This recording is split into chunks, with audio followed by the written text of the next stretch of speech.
Mermaids of Lake Mummelsee. In the Black Forest of Baden-Württemberg lies Lake Mummelsee.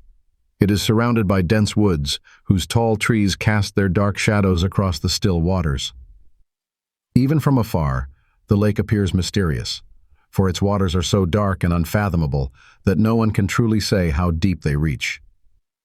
Wanderers who linger on its shores feel the silence pressing down on them, as though the lake itself were holding its breath.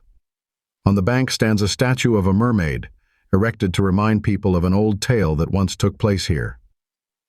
For the locals, this statue is not merely a work of art, but a memorial, one that keeps the old tale of Lake Mummelsee alive while warning visitors at the same time. The lake holds more than the eye can see.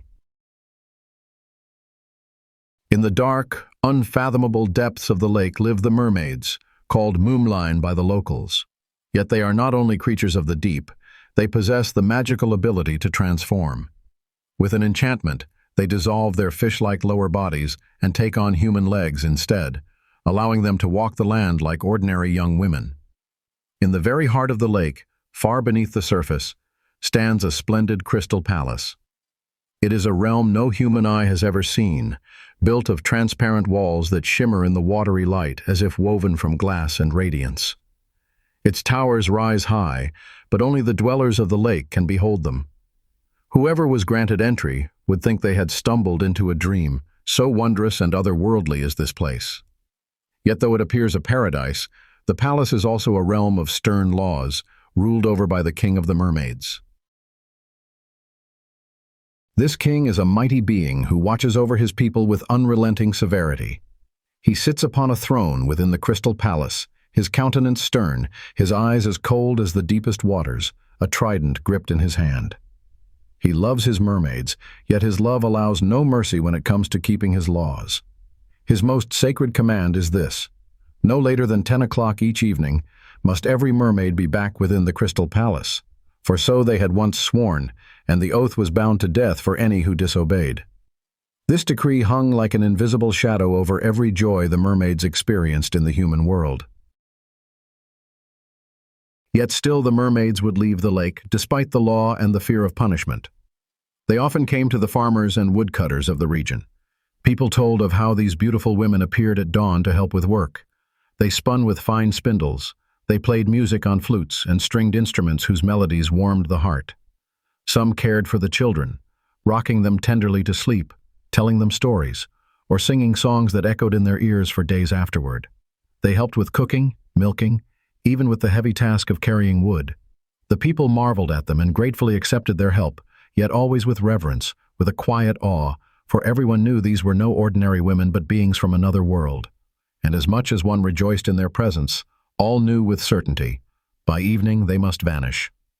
Before 10 o'clock struck, they would hurry back into the water, as if drawn away by an unseen force. But one day, it came to pass that one of the mermaids lost her heart. She fell in love with a young farmer's son from the region. They first met by the lake, when the young man sat patiently fishing. She rose from the water, curious and fearless, and their eyes met. At first it was mere wonder, but soon their chance encounters became regular meetings. They drew closer, spoke with one another, and learned from each other. She taught him how to swim, how to move safely in the water, and he taught her how to fish like a man, which filled her with childlike fascination. The more often they met, the stronger their affection grew until they fell deeply in love. What had begun as fleeting chance turned into a secret, burning passion. One evening, as the young man bathed in the lake with the mermaid, they drew close. The silence of lake and forest surrounded them, and at last their lips met. In that kiss they confessed their love, and both felt as though they had found something stronger than all laws and all boundaries. Their longing for closeness only deepened. They walked together through the forest by the lake, hand in hand, until they discovered a beautiful spring. There they paused, kissed again, and gave themselves over to passion. The young man shed his clothes, the mermaid set aside her girdle, and they surrendered themselves to one another. When he entered her, it was as though two worlds, the water and the land, had sealed an eternal bond of peace, forever united. Long afterward they lay entwined, bathed in the spring, kissing and holding one another, until at last the hour came when she had to return to the lake to keep the law. On another day, the farmer's son invited the mermaid to a tavern nearby. There was not only eating and drinking, but also dancing. At first she was uncertain, for she had never danced like humans do. But he took her hand and gently led her through the steps. Soon she found joy in it, learning so quickly that by the end of the night she had become the best dancer in the house. Her lover's heart leapt for joy at seeing her laugh and dance so freely. After many dances, he asked for her hand. He told her he wished to build a house right by the lake, so that she could remain close to her family and yet live with him. Smiling, she nodded and answered with a clear yes. With shining eyes, she also confessed that she was with child. They embraced in happiness, tears of joy running down their cheeks as they envisioned their shared future. But amid this joy came horror. The mermaid suddenly realized she had forgotten the time. It was long past 10 o'clock, and she knew what fate awaited her. Her joyful tears turned into tears of terror. The young man, too, understood the danger and begged her not to return. He wanted to flee with her, to go far away, begin a new life where no one could find them. Yet the mermaid shook her head through her sobs. She could not abandon her family. She hoped her king would show mercy if she explained that she had not meant to break the law. She ran from the tavern in haste, the young man close behind. Turning to him, tears in her eyes, she said, "If I should die, you will know it when my blood rises to the surface of the lake." Even as he pleaded with her not to go, the king of the mermaids emerged from the dark forest. He had noticed her absence and had come to take her. When he saw her in the arms of the young man, a furious rage seized him. With a thundering voice, he roared at her. The mermaid fell to her knees before him, weeping and begging for mercy. She swore she had only lost track of time while at the tavern with the farmer's son, that she had not willfully broken the law. But her words only stoked his fury. Blinded by wrath, he raised his trident and hurled lightning at the tavern.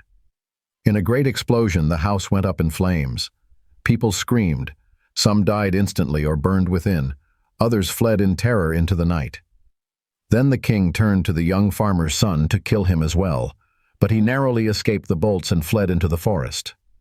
Enraged, the king bellowed after him, before seizing the mermaid and dragging her back to the lake despite her desperate cries. There he wasted no time. Raising his trident, he summoned his powers and caused a magical staircase to appear upon the water. The lake rose around them like a curtain, and the stair opened into a portal leading straight into the crystal palace. Paying no heed to her pleas, he drove the despairing mermaid through the portal, and both vanished. At the same time, the young farmer's son was racing along another path to the lake, hoping to save his beloved.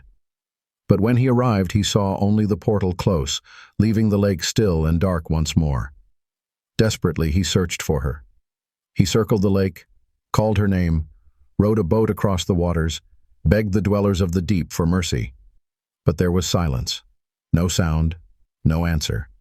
He was ignored, saw no one, and felt lost. At last he returned to the shore, exhausted and broken with grief, and collapsed. Sleep overcame him. Early the next morning he awoke. Looking out across the lake, he froze. Right before him, close to the shore, floated a wide pool of blood, bright red and unmistakable. It was as if the dwellers of the lake had deliberately left this sign to show him what had happened. In that instant he knew his beloved was dead.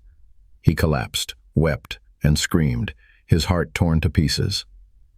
All that day he lay there, weeping in anguish until the sun set.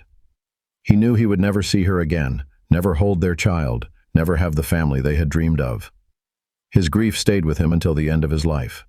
He left the lake and never returned. He never recovered from the loss and one day died alone of a broken heart. From that day forth, the other mermaids never again showed themselves among men. They remained in the lake, the bond between the two worlds forever broken. Yet still, people continued to vanish when they strayed too near the lake. One day a group of monks came to the shore. They believed the mermaids to be evil spirits and hoped to drive them away with prayers. They gathered by the lake, knelt, prayed aloud, and chanted their psalms.